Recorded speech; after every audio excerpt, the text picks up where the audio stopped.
Cuando los soldados romanos llegaron a la orilla del estrecho de Menai en el año 60 después de Cristo, vieron algo que ningún legionario había visto antes. En la costa opuesta de la isla de Mona, conocida hoy como Anglesey, miles de guerreros celtas formaban una muralla humana, pero no eran ellos quienes helaban la sangre de los invasores. Entre las filas corría un grupo de figuras vestidas de blanco, con las manos alzadas hacia el cielo, gritando maldiciones en una lengua que sonaba como truenos sobre piedra. Eran los druidas, los sacerdotes custodios del conocimiento más antiguo de Occidente. Y según el historiador romano Tácito, su sola presencia paralizó a los soldados como si sus miembros estuvieran clavados al suelo.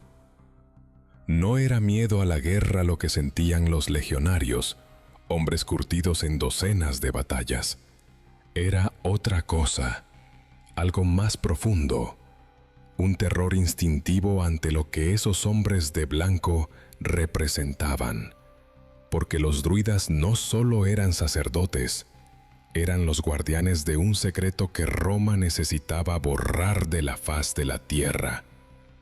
Un conocimiento tan peligroso que su mera existencia amenazaba los cimientos del poder imperial. Este no es un relato sobre religiones antiguas ni sobre batallas olvidadas. Es la historia de un genocidio planificado, ejecutado con precisión militar, cuyo único objetivo era exterminar no a un pueblo, sino a una idea. Los druidas enseñaban algo que contravenía directamente el sistema de control romano. Una doctrina que, si se propagaba, podía hacer que millones de súbditos dejaran de temer a la muerte y, por lo tanto, dejaran de obedecer. Esa doctrina era la inmortalidad del alma y la reencarnación, pero no como un concepto filosófico abstracto, sino como una certeza práctica, verificable, según ellos, mediante rituales específicos que permitían recordar vidas pasadas y preparar el retorno. Julio César mismo, en sus crónicas de la Guerra de las Galias, admitió con inquietud que los druidas enseñan que las almas no mueren, sino que pasan de un cuerpo a otro tras la muerte, y que por esta razón los galos van a la batalla sin miedo. Un ejército sin miedo a la muerte es invencible, y un pueblo que no teme morir no puede ser esclavizado. Lo que estás por descubrir no es lo que te enseñaron en la escuela sobre los celtas como bárbaros pintados de azul, ni sobre Roma como civilizadora de Europa. Vas a conocer documentos que sobrevivieron en archivos monásticos de Galicia, testimonios de los propios romanos que admitieron haber destruido bibliotecas enteras de tablillas de madera druídicas, y evidencia arqueológica que la academia prefiere ignorar porque no encaja en la narrativa oficial.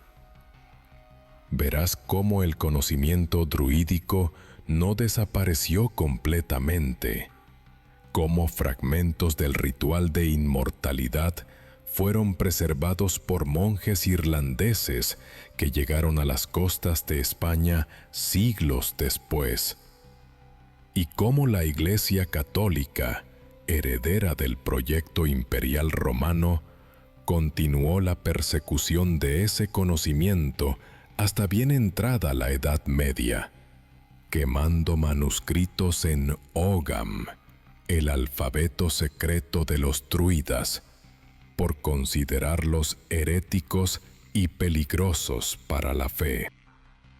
¿Crees que es casualidad que en todas las culturas indígenas del mundo Desde los curanderos del Amazonas hasta los chamanes siberianos, existan técnicas similares para recordar vidas pasadas usando plantas sagradas y rituales específicos, pero que en Europa esas prácticas fueran sistemáticamente borradas. ¿Piensas que Roma realmente invadió Britania por sus minas de estaño o por sus tierras fértiles, cuando el imperio ya controlaba recursos mucho más ricos en África y Asia? Escribe en los comentarios si alguna vez escuchaste historias de tus abuelos sobre prácticas antiguas que la Iglesia prohibió, o si conoces algún lugar en tu región donde, según la tradición, los antiguos sabían cosas que se perdieron. Porque esta historia no es solo sobre druidas muertos hace 2000 años, es sobre un patrón de supresión del conocimiento que continúa hasta hoy. Y sobre la pregunta más incómoda que una persona puede hacerse, aquella que los poderes de cualquier época prefieren que nunca formules. La mañana del 12 de junio del año 60 después de Cristo comenzó con niebla sobre el estrecho de Menai. El general Cayo Suetonio Paulino llevaba 3 días acampado frente a la isla de Mona, observando la concentración de fuerzas enemigas en la costa opuesta, calculando el momento óptimo para el asalto. Sus legiones, la 14ª Gémina y la 20ª Valeria Victrix, sumaban aproximadamente 10.000 hombres, tropas de élite, entrenadas en las campañas de Germania y Panonia, acostumbradas a enfrentar guerreros feroces en terrenos hostiles. Pero algo en el ambiente de esos días de espera había perturbado incluso a los centuriones más veteranos. Los exploradores que se habían acercado a nado durante la noche reportaban cantos extraños que venían de los bosques de la isla. Un sonido grave y continuo que parecía vibrar en el pecho más que escucharse con los oídos. Los soldados murmuraban entre ellos sobre presagios, sobre águilas que volaban en dirección contraria, sobre sueños donde se veían a sí mismos muriendo, pero sin morir realmente, atrapados en un ciclo sin fin. Suetonio Paulino era un hombre práctico, no dado a supersticiones, pero incluso él había notado la inquietud de sus tropas.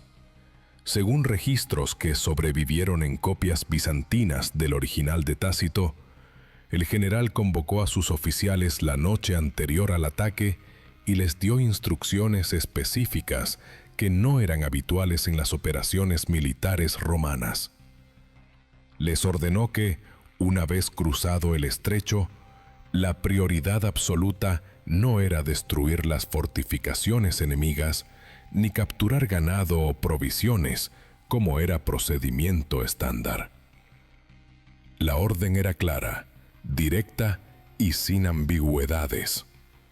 Matar a todos los druidas primero, destruir sus santuarios, quemar sus bosques sagrados, y solo después ocuparse de los guerreros.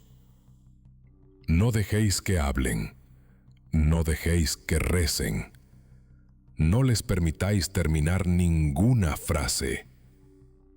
Fueron sus palabras, según el relato. Esta instrucción revela algo crucial.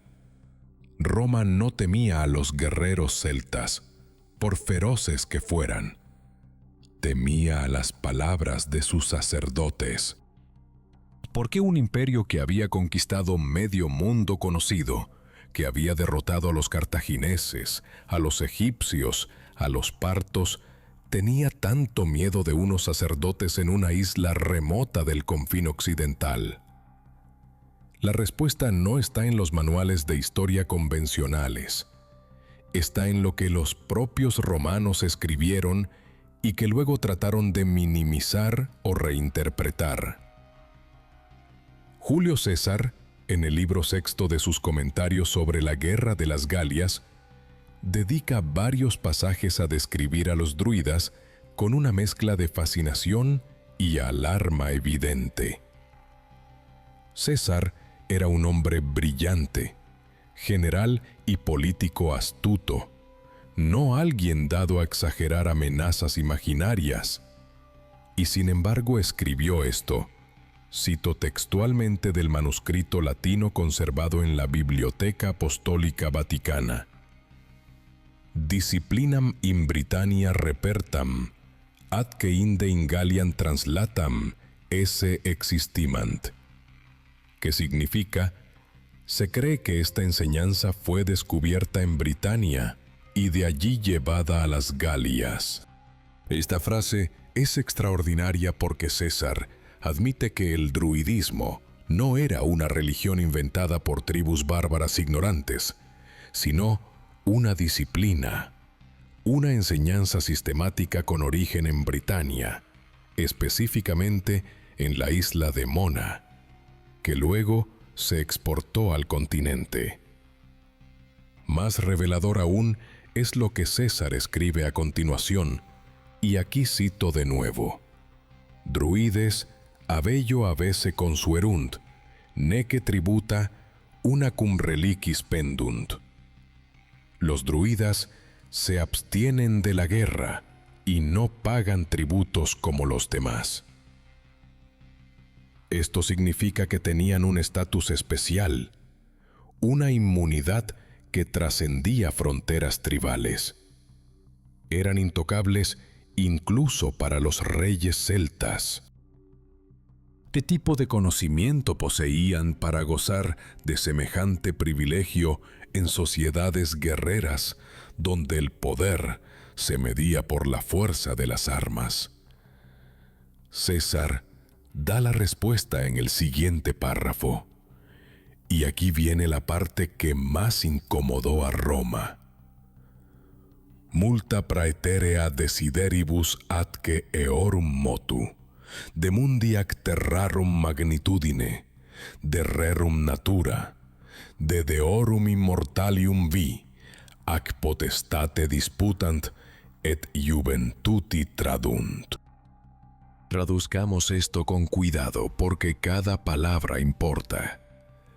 Además de muchas otras cosas, discuten sobre las estrellas y su movimiento, sobre el tamaño del mundo y de las tierras, sobre la naturaleza de las cosas, sobre el poder y la potencia de los dioses inmortales, y transmiten esto a la juventud. Esto no describe chamanes que bailan alrededor del fuego. Describe una institución educativa sofisticada, comparable a las escuelas filosóficas griegas, que enseñaba astronomía, cosmología, filosofía natural y teología. Los druidas memorizaban miles de versos, según César, hasta 20 años de entrenamiento, antes de ser considerados maestros completos.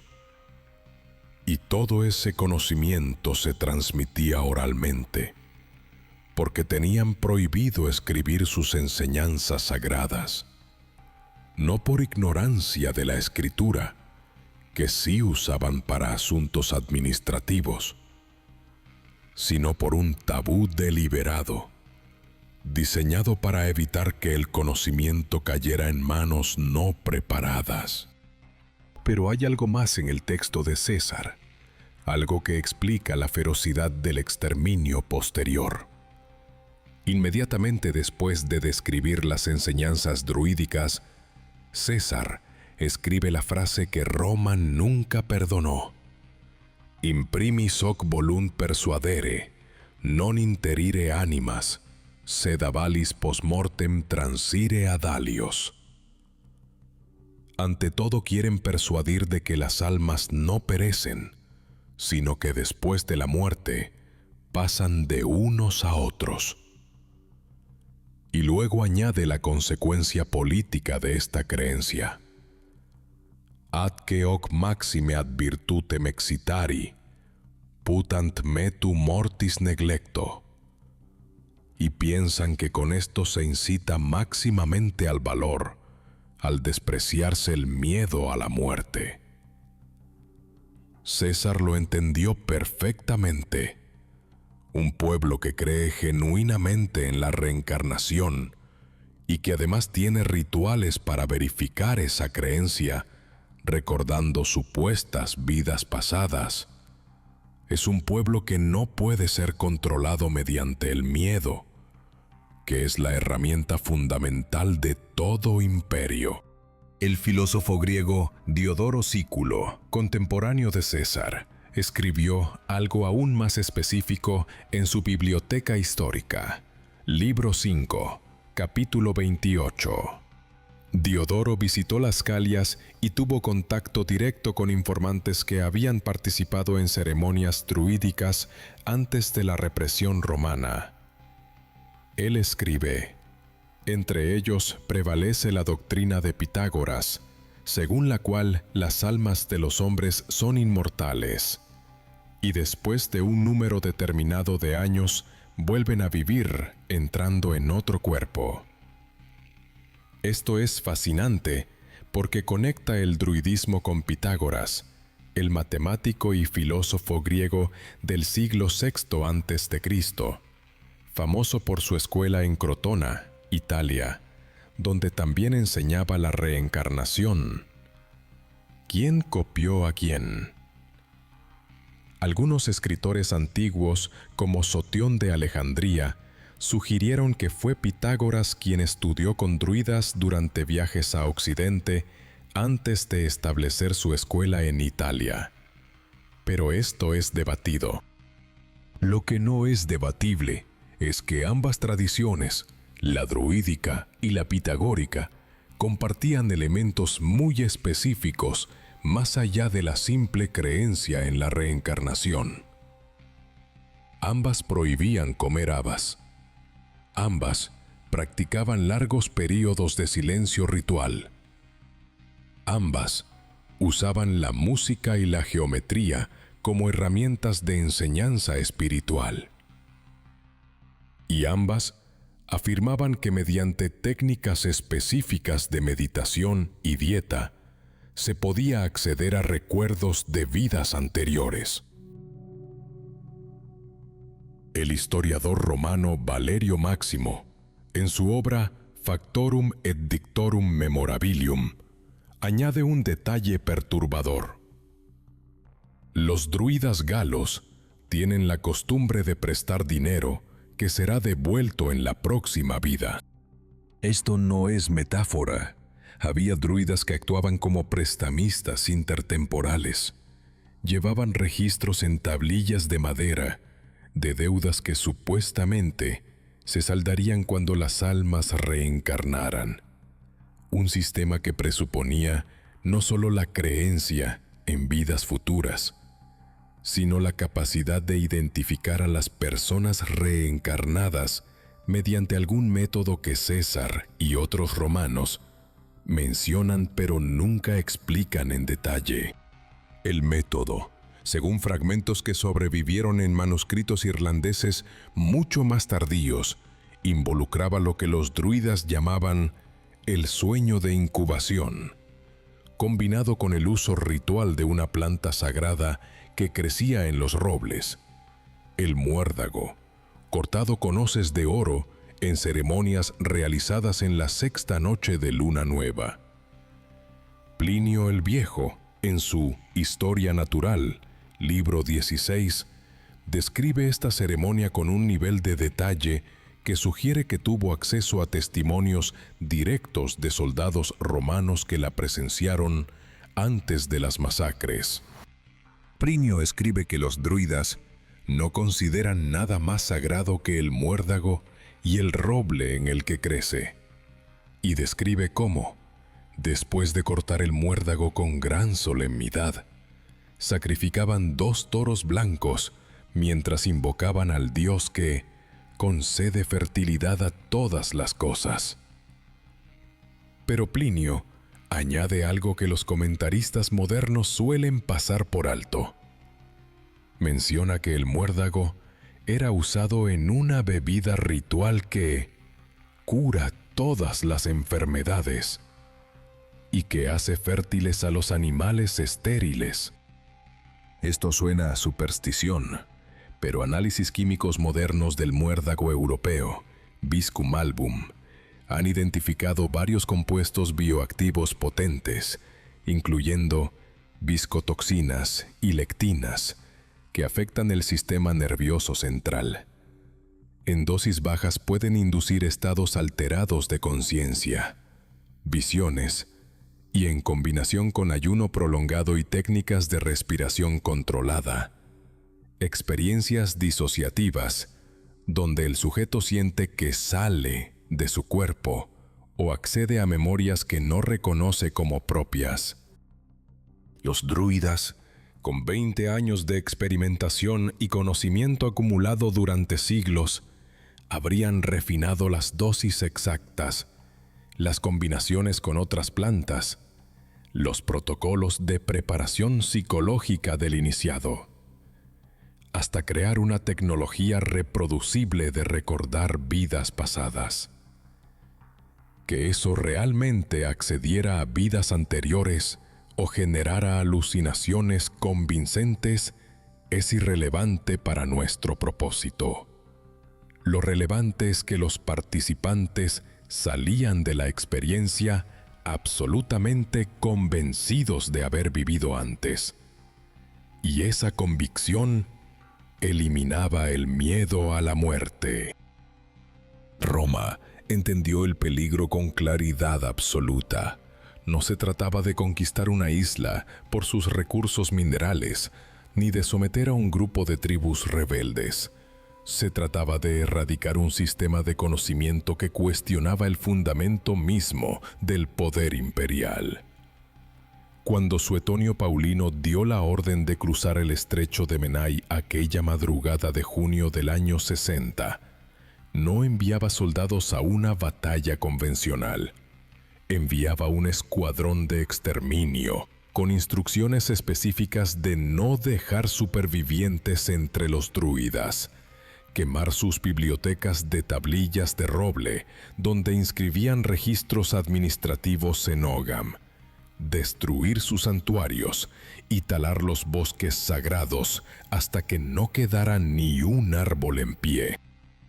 Tácito describe la escena con una frialdad escalofriante.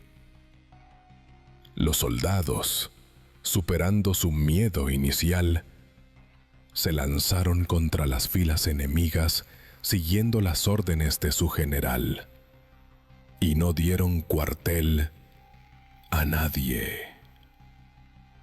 Lo que no menciona Tácito, porque probablemente le resultaba demasiado perturbador, incluso para un romano acostumbrado a la violencia, fue que los druidas no intentaron defenderse con armas. Según fragmentos de una crónica galesa mucho más tardía, el Brut Itibuisogion, que recoge tradiciones orales transmitidas durante siglos, los druidas permanecieron en sus posiciones con los brazos alzados, recitando lo que los soldados romanos creyeron que eran maldiciones, pero que según la tradición céltica, eran en realidad las palabras del regreso.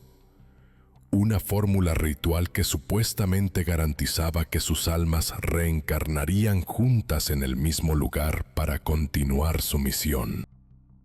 Los legionarios los mataron donde estaban, sin que opusieran resistencia física, pero lo que sucedió después fue lo que realmente aterrorizó a las tropas romanas. Según relatos que circularon entre los soldados y que fueron documentados indirectamente por escritores posteriores, varios legionarios que participaron en la matanza comenzaron a tener sueños vívidos, recurrentes, donde se veían a sí mismos como druidas siendo asesinados. Sentían el filo de las espadas atravesando sus cuerpos. Experimentaban la agonía de la muerte, pero luego despertaban vivos. Algunos soldados enloquecieron, otros desertaron, y hubo casos documentados de suicidios en los meses siguientes. El alto mando romano atribuyó estos incidentes a maldiciones druídicas y ordenó purificaciones rituales, sacrificios a los dioses romanos, pero el daño psicológico ya estaba hecho.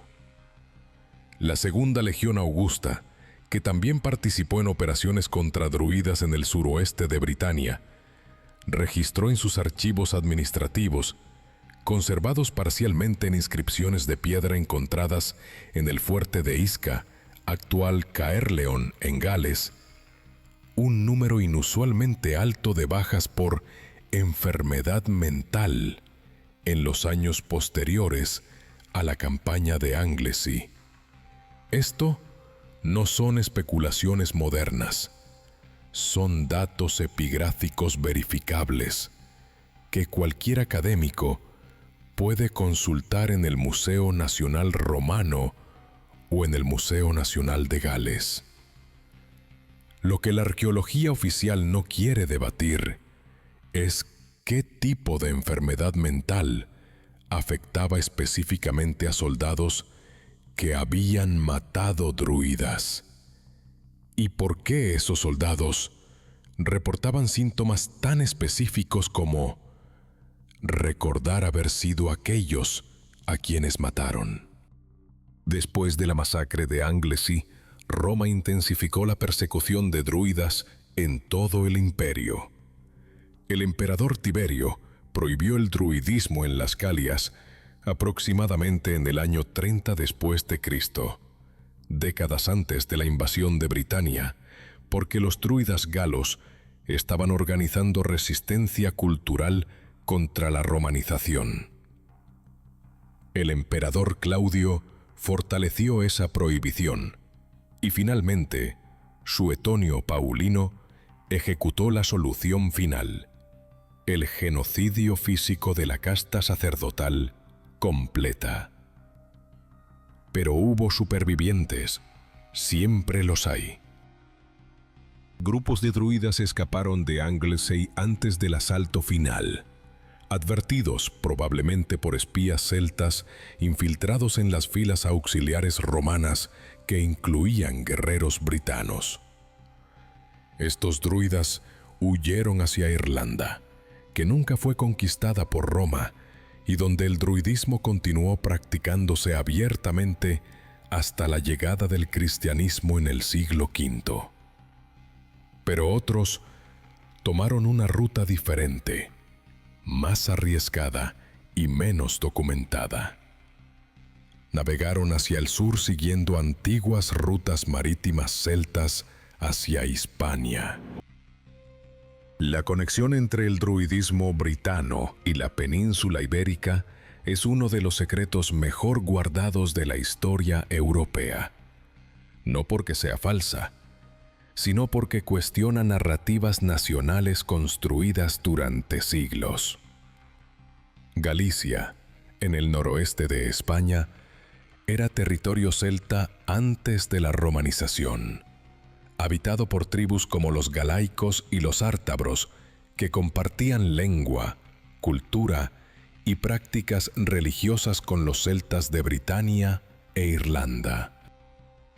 Estrabón, el geógrafo griego del siglo I a.C., escribió en su obra Geografía, libro 3, que los habitantes del noroeste de Iberia celebran festivales nocturnos de luna llena donde danzan y honran a un dios sin nombre. Este dios sin nombre era probablemente Lugh, la deidad suprema del panteón celta, cuyo nombre significa luz, y que estaba asociado con el conocimiento, las artes y la inmortalidad. En Galicia existen topónimos que derivan directamente de Lugh, como Lugo, la ciudad cuyas murallas romanas aún están en pie, construida sobre un asentamiento celta anterior llamado Lucus Augusti, literalmente el bosque sagrado de Augusto, un intento romano de cristianizar un sitio druídico.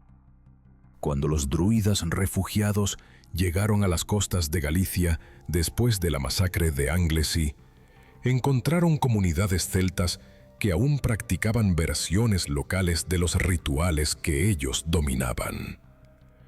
Pero también encontraron algo que en Britania ya no existía debido a la ocupación romana: libertad para practicar en secreto. Las montañas de Galicia, densamente boscosas, remotas, difíciles de patrullar para las legiones, ofrecían el refugio perfecto.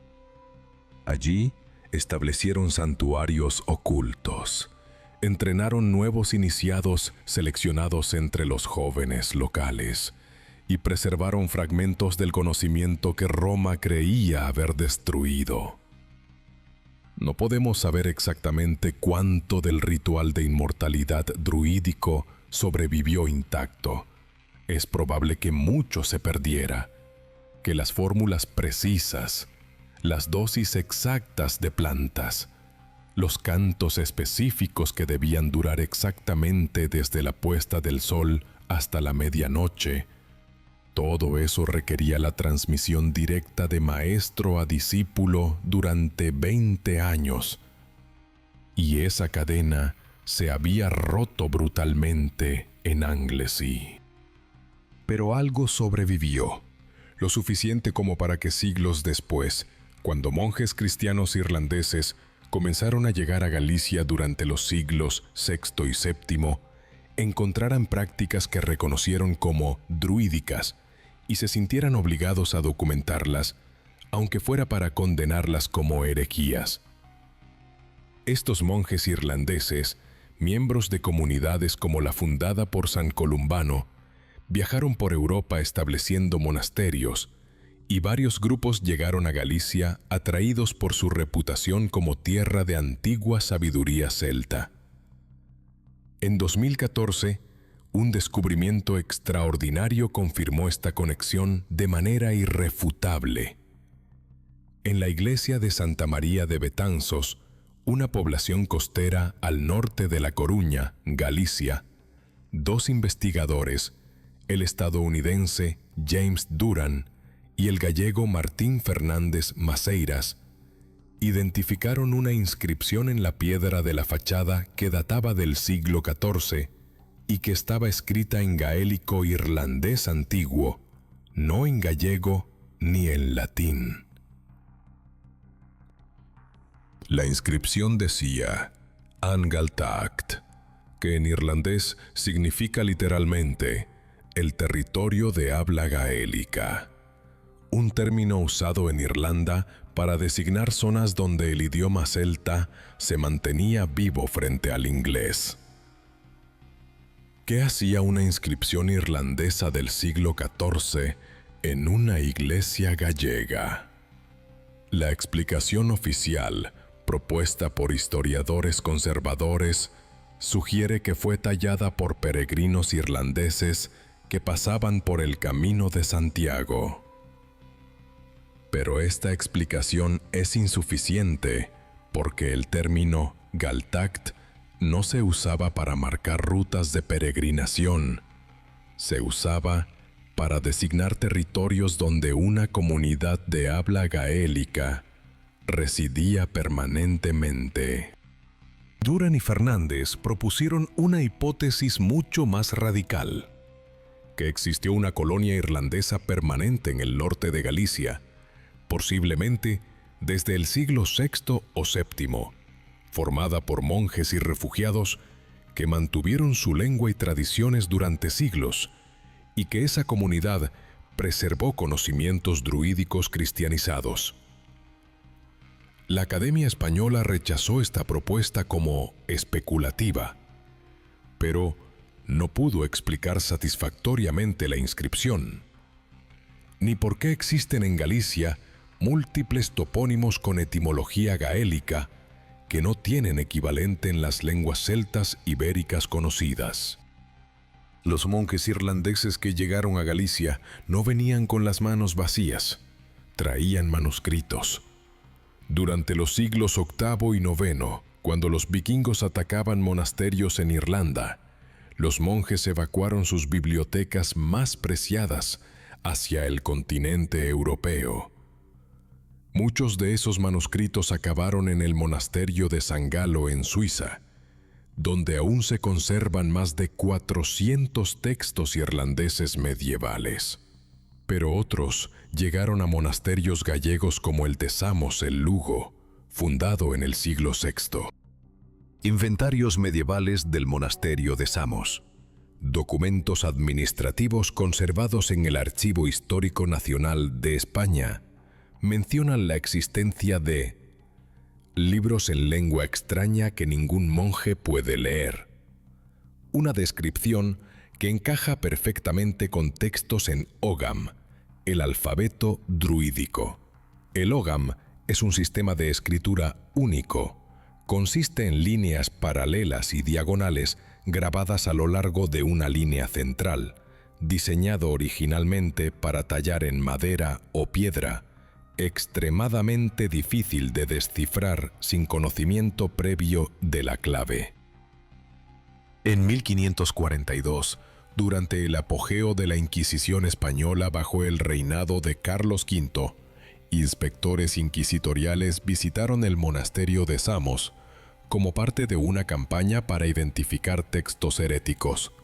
El informe de esa visita, un documento de 30 páginas, escrito en latín y conservado en el Archivo Histórico Nacional en Madrid bajo la clasificación Inquisición, legajo 1327.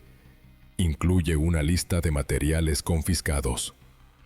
Entre ellos se menciona un códice de tablillas de madera con inscripciones en alfabeto desconocido de aspecto pagano, que contiene dibujos de plantas y figuras humanas en posiciones de meditación. Confiscado y enviado a Toledo para examen. Ese códice nunca fue devuelto, y en los archivos de la Inquisición en Toledo no existe registro de su examen ni de su destino final. Simplemente desapareció, como desaparecieron tantos otros documentos que contenían conocimientos que la Iglesia consideraba peligrosos. Pero los inquisidores no pudieron confiscarlo todo porque no todo estaba escrito. La tradición oral continuó, transformada, cristianizada en la superficie, pero preservando elementos esenciales. En Galicia existen hasta hoy prácticas de curanderismo que los antropólogos reconocen como derivadas de rituales celtas antiguos. Las meigas, curanderas gallegas que practican medicina tradicional usando hierbas, cantos y rituales específicos, son las descendientes directas, aunque muy lejanas y diluidas, de las druidesas celtas. Una de las prácticas documentadas por etnógrafos en el siglo XX, antes de que la modernización las borrara casi por completo, era el sono da vida pasada. Literalmente, el sueño de la vida pasada. Un ritual donde la meiga daba al consultante una infusión de hierbas específicas, principalmente valeriana, hierba de San Juan y muérdago cuando podía conseguirse, y luego lo guiaba mediante cantos repetitivos a un estado de trance donde, supuestamente, podía recordar quién fue antes. El antropólogo gallego Vicente Risco, en su obra Etnografía de Galicia, publicada en 1944, documentó este ritual basándose en testimonios de ancianos que lo habían presenciado en su juventud a finales del siglo XIX. Risco escribió: La creencia en la transmigración de las almas no es infrecuente entre el pueblo gallego, especialmente en las zonas rurales montañosas, donde se dice que ciertos niños nacen con marcas que indican que ya vivieron antes. Esta es exactamente la misma creencia que César atribuyó a los druidas galos 2000 años antes. Trisco, católico conservador y miembro del nacionalismo gallego de corte tradicionalista, se sintió incómodo con su propio descubrimiento, porque implicaba que prácticas druídicas paganas habían sobrevivido en Galicia bajo barniz cristiano hasta tiempos modernos. Intentó explicarlo como supersticiones campesinas sin conexión real con el druidismo antiguo, pero la similitud de los rituales, las plantas usadas, incluso la terminología específica, hacen esa explicación insostenible. El conocimiento druídico también sobrevivió de otra forma menos obvia, pero quizás más importante, en la arquitectura sagrada. Las iglesias románicas gallegas de los siglos XI y XII, construidas durante la expansión del Camino de Santiago, están llenas de simbología que los historiadores del arte reconocen como precristiana, pero que rara vez analizan en profundidad. En la Catedral de Santiago de Compostela, en los capiteles del Pórtico de la Gloria, tallado por el maestro Mateo en el siglo XII, aparecen figuras que no son santos ni ángeles cristianos. Son representaciones de lo que los celtas llamaban el otro mundo, el Tir na Nog irlandés o Anun galés, el reino donde las almas esperan entre reencarnaciones. Hay figuras con cabezas de animales, árboles con rostros humanos, espidales triple, el símbolo druídico por excelencia que representa los tres reinos, tierra, mar y cielo, o alternativamente, pasado, presente y futuro. El maestro Mateo no inventó estos símbolos. Los copió de códices antiguos que aún existían en los archivos catedralicios en el siglo XII. Códices traídos por monjes irlandeses siglos antes y que probablemente contenían ilustraciones de textos druídicos transcritos. Sabemos que estos códices existieron porque inventarios de la Biblioteca Catedralicia de Santiago del año 1124 mencionan libros hibernenses cum figuris antiquis, libros irlandeses con figuras antiguas. De esos libros no queda ni uno.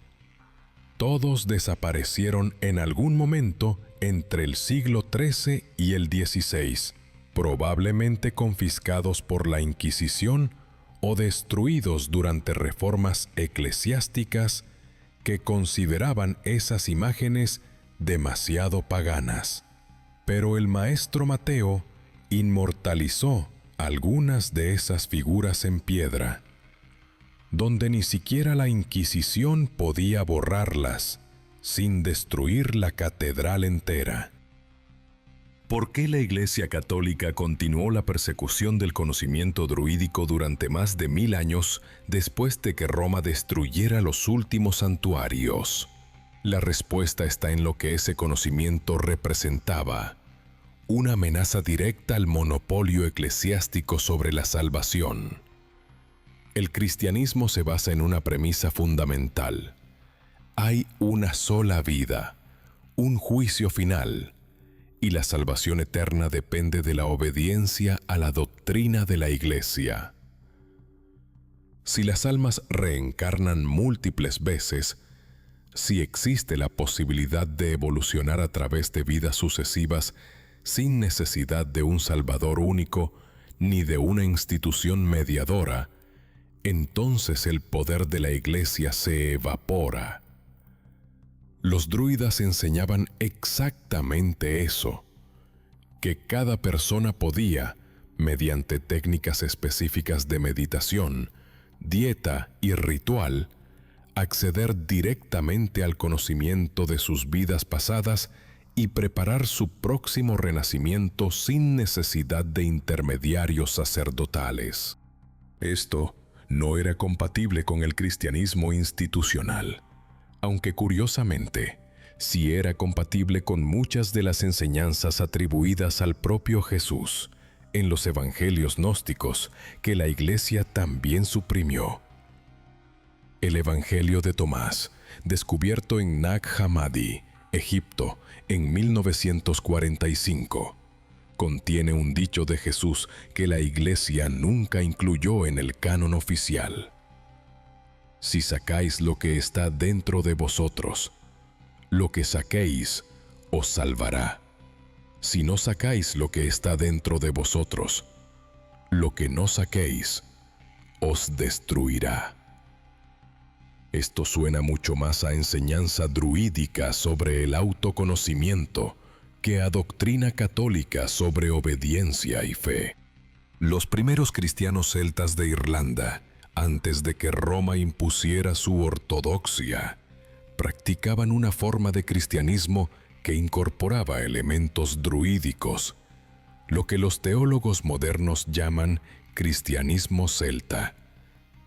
Creían en la transmigración del alma, practicaban meditación en soledad en celdas de piedra en islas remotas, usaban plantas sagradas en sus rituales y mantenían una relación directa con lo divino sin necesidad de jerarquía eclesiástica compleja. Cuando el sínodo de Whitby, en el año 664, decidió que la Iglesia de Irlanda debía someterse a Roma y adoptar prácticas romanas en lugar de celtas, muchos monjes se negaron y fueron declarados herejes. Algunos de esos monjes rebeldes emigraron y varios llegaron a Galicia, donde encontraron comunidades que aún practicaban versiones cristianizadas del druidismo. Esta es la conexión que explica por qué en Galicia, hasta bien entrado el siglo XX, existían prácticas de recuerdo de vidas pasadas entre curanderos rurales. No era invención espontánea, ni importación moderna de ideas orientales. Era la supervivencia fragmentada de conocimiento druídico, preservado durante casi 2000 años a pesar de persecuciones sistemáticas. La pregunta que nadie quiere formular en voz alta es: ¿funcionaba? ¿Los druidas realmente tenían un método para acceder a memorias de vidas pasadas o solo generaban alucinaciones convincentes mediante drogas y sugestión? Desde una perspectiva científica moderna, no hay evidencia concluyente de reencarnación, pero tampoco hay explicación satisfactoria para ciertos casos documentados de niños que recuerdan vidas anteriores con detalles específicos verificables que no podrían haber conocido por medios normales. El psiquiatra Ian Stevenson, de la Universidad de Virginia, dedicó 40 años a investigar más de 3000 casos de este tipo, publicando sus hallazgos en revistas académicas revisadas por pares. Stevenson no afirmó haber probado la reencarnación, pero sí documentó casos donde la explicación más simple, aunque incómoda, era que el sujeto realmente recordaba información de una vida anterior. Lo que los druidas afirmaban tener no era fe ciega en la reencarnación, sino una tecnología para inducir esos recuerdos de manera sistemática y reproducible. Si esa tecnología realmente funcionaba, o si solo generaba experiencias subjetivas convincentes, es, en cierto sentido, irrelevante para entender por qué Roma y luego la Iglesia la persiguieron tan ferozmente. Lo relevante es que funcionaba lo suficientemente bien como para que miles de personas que pasaban por el ritual quedaran absolutamente convencidas de haber vivido antes. Y esa convicción eliminaba el miedo a la muerte. Un pueblo sin miedo a la muerte es imposible de controlar mediante amenazas, imposible de esclavizar mediante terror, imposible de gobernar mediante el aparato de poder que tanto Roma como la Iglesia medieval usaban como herramienta principal de dominación. Por eso Suetonio Paulino recibió órdenes de exterminar a todos los druidas sin dejar supervivientes. Por eso, la Inquisición confiscó y destruyó manuscritos en Ogham durante el siglo XVI. Por eso, la Iglesia persiguió a las meigas gallegas hasta el siglo XX. No era odio irracional a lo pagano, era miedo racional a perder control sobre las poblaciones. Los druidas no representaban una amenaza militar, representaban una amenaza ideológica mucho más peligrosa. Ofrecían a la gente una forma de entender la muerte que hacía innecesario el aparato de salvación controlado por instituciones de poder. En el momento en que una persona cree genuinamente que volverá a vivir, que la muerte es solo una transición temporal, esa persona deja de ser fácilmente manipulable mediante promesas de paraíso o amenazas de infierno. La historia oficial nos dice que el druidismo desapareció completamente en el siglo I después de Cristo, barrido por la superioridad de la civilización romana y luego reemplazado pacíficamente por el cristianismo. Pero la evidencia arqueológica, los manuscritos confiscados por la Inquisición, las prácticas de curanderos rurales documentadas hasta tiempos modernos, las inscripciones en Ogham encontradas en iglesias gallegas, todo esto cuenta una historia diferente. El conocimiento druídico no desapareció, fue empujado a la clandestinidad, fragmentado, cristianizado superficialmente, transmitido en susurros de maestro a discípulo en lugares remotos donde el brazo de Roma y luego de la Iglesia no llegaba con tanta fuerza. Y fragmentos de ese conocimiento sobrevivieron hasta que la modernización final del siglo XX, la migración rural a ciudades, la educación obligatoria, la medicina científica, terminaron de borrar las últimas trazas de transmisión oral. Pero quedan indicios, pistas dispersas en archivos que nadie consulta, en rituales que nadie practica, en piedras talladas que nadie sabe leer. En el año 2003, durante excavaciones arqueológicas en un castro celta cerca de Lugo, Galicia, investigadores del Instituto de Estudios Gallegos Padre Sarmiento encontraron una cámara subterránea sellada que contenía restos de tablillas de madera carbonizadas. El análisis por carbono 14 las databa entre los siglos I y II después de Cristo, exactamente el período posterior a la masacre de Anglesey. Las tablillas estaban demasiado dañadas para recuperar texto completo, pero fragmentos fotografiados con luz ultravioleta mostraban trazos que los expertos en escritura antigua identificaron tentativamente como Ogham. El hallazgo fue publicado brevemente en un boletín local de arqueología, pero nunca recibió atención de medios nacionales ni financiamiento para estudio detallado.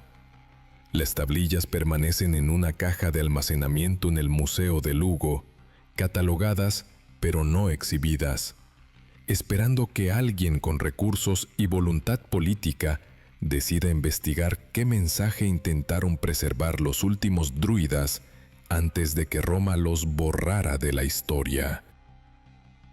Esa cámara sellada en Galicia, esas tablillas carbonizadas con escritura que nadie se atreve a descifrar completamente, son el testimonio físico de un conocimiento que alguien consideró tan valioso que valía la pena morir protegiéndolo. Los druidas que ocultaron esas tablillas sabían que Roma vendría, sabían que serían cazados y ejecutados, y aún así tomaron el tiempo de tallar su sabiduría en madera, sellarla en una cámara de piedra, esperando que algún día, siglos o milenios después, alguien la encontrara y entendiera lo que intentaron preservar. Ese día aún no ha llegado, porque requeriría que instituciones académicas y eclesiásticas admitieran que la historia oficial es incompleta, que hubo conocimientos sistemáticamente suprimidos no porque fueran falsos, sino porque eran peligrosos para el orden establecido. La última meiga tradicional de Galicia, una mujer llamada María Soliña, murió en 1968 en una aldea remota de la montaña lucense. Días antes de morir, según testimonio de su sobrina, recogido por el antropólogo Xosé Ramón Mariño Ferro en su libro Demonios, Santos y Meigas, publicado en 1987. María dijo algo que resume todo lo que esta historia ha intentado mostrar. Le dijo a su sobrina: «Lo que sé, me lo enseñó mi abuela, y a ella su abuela, y así hacia atrás, hasta tiempos que nadie recuerda. Nos persiguieron los romanos, nos quemó la iglesia, y ahora nos olvida el mundo moderno. Pero lo que sabemos es verdad. Nadie muere del todo. Todos volvemos. Y el que lo entiende de verdad, deja de tener miedo». Esas fueron sus últimas palabras coherentes. No enseñó su conocimiento a nadie más, porque ya no había nadie interesado en aprenderlo. La cadena de transmisión, que había sobrevivido 2000 años de persecución, se rompió finalmente. No por violencia, sino por indiferencia. Y sin embargo, cada vez que alguien, en cualquier parte del mundo, experimenta lo que los psicólogos llaman recuerdos espontáneos de vidas pasadas, cada vez que un niño describe lugares que nunca visitó o habla en idiomas que nunca estudió, cada vez que una persona, bajo hipnosis, accede a memorias que no pueden explicarse mediante su biografía actual, la pregunta vuelve: ¿es todo fantasía, construcción psicológica, alucinación, o hay algo más? Los druidas afirmaban saber la respuesta, afirmaban tener el método para verificarla, y por eso fueron exterminados. Roma no destruye lo que es inofensivo, solo destruye lo que amenaza su poder. La Iglesia no persigue durante 1000 años lo que es obviamente falso, solo persigue lo que podría ser peligrosamente cierto. El conocimiento druídico sobre la inmortalidad del alma y el método para recordar vidas pasadas fue considerado tan peligroso que valió la pena organizar campañas militares de exterminio, mantener prohibiciones legales durante siglos, quemar bibliotecas, torturar confesiones, todo para asegurar que ese conocimiento desapareciera completamente de la memoria humana. Casi lo lograron, pero no completamente. Los fragmentos permanecen dispersos, esperando que alguien los reconecte, que alguien tenga el coraje de preguntar por qué ese conocimiento específico fue tan peligroso y qué podría significar para nosotros hoy si las respuestas que los druidas afirmaban tener fueran, aunque sea parcialmente, ciertas.